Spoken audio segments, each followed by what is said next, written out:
Hello guys, good morning সবাইকে। তোমরা সবাই কেমন আছো? আশা করছি অনেক ভালো আছো। তো আমরাও অনেক ভালো আছি। তো আজকে ব্লগটা স্টার্ট করলাম তোমাদেরকে বড়দের প্রণাম জানিয়ে আর ছোটদের ভালোবাসা নিয়ে।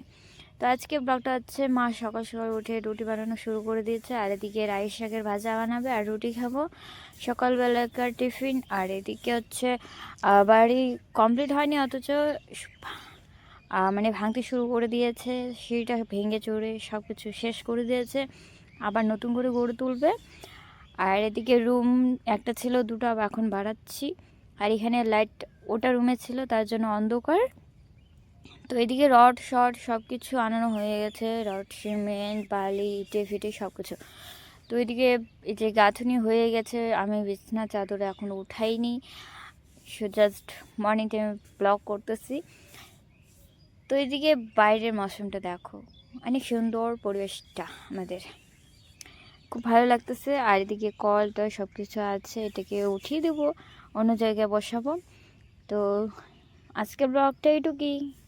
ভালো লাগলে কমেন্ট করো, লাইক করো, না লাগলেও করো।